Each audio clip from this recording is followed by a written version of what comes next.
Hi dear students, आप लोग कैसे हैं? आशा करते हैं आप लोग अच्छे होंगे। आज हम एडवांस इंग्लिश स्पोकन स्ट्रक्चर में आपको कुछ ऐसे वर्ड्स बताएंगे जो हमें पता तो होते हैं लेकिन हम लोग जानते नहीं हैं, उनका सही इस्तेमाल सही जगह पर नहीं कर पाते हैं, लेकिन होते बहुत ही आसान है।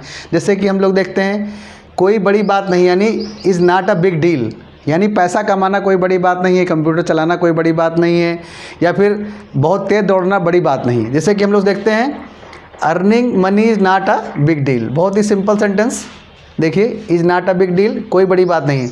अर्निंग यानी आगे लगा दिया earning is earning money is not a big deal. ठीक है, इस तरह इंग्लिश बोलना बड़ी बात नहीं है, तो यानी speaking English is not a big deal.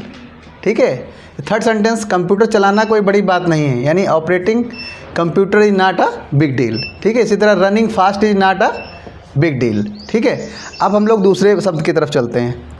A piece of cake यानी बाएं हाथ का खेल है, यानी मेकिंग हिम फूल यानी उसे बेवकूफ़ बनाना बाएं हाथ का खेल है। तो making him fool a piece of cake for me, मेरे लिए। ठीक है, सवाल को हल करना क्या है? बाएं हाथ का खेल, यानी solving sum is a piece of cake for him, उसके लिए सवाल को हल करना बाएं हाथ का खेल है। यानी स्विमिंग एलोन यानी अकेले तैरना, उसके लिए क्या है? बाएं हाथ का खेल है। तो इस तरीके से सेंटेंस हमारे बनते जा रहे हैं। इस तरह देखते हैं, अच्छा तो एक काम करो, यानी okay then do one thing, यानी इस तरीके से सेंटेंस लिखा होगा तो क्या लिखेंगे? Okay then do one thing you sit here. ऐसा करो, एक काम करो कि तुम यहाँ बैठ जाओ, ऐसा करो कि तुम गरीब की मदद करो। ठीक है, यानी okay then do one thing help the poor, यानी ये सेंटेंस भी हमारे इस तरह आसानी से बन जाते हैं। नेक्स्ट देखते हैं, मार्क माई वर्ड यानी लिख कर ले लो, भैया लिख कर ले लो, तुम पास नहीं होगे। यानी mark my words he will not go to market, यानी वो मेरी बात ध्यान से समझ लो, बात लिख कर ले लो, वो मार्केट को नहीं जाएगा।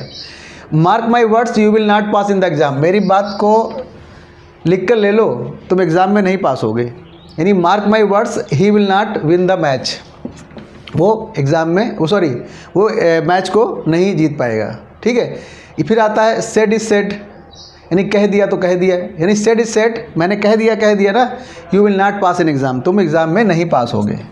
Said is said you will not go to play, मैंने कह दिया कि तुम नहीं जाओगे। यानी said is said you will not help, मैंने कह दिया ना कि तुम मदद नहीं करोगे।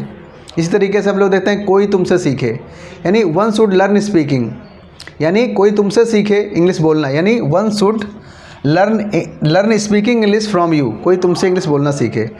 One should learn helping others, दूसरों की मदद करना कोई मेरे पापा से सीखे, फ्रॉम हिज फादर, उसके पापा सीखे।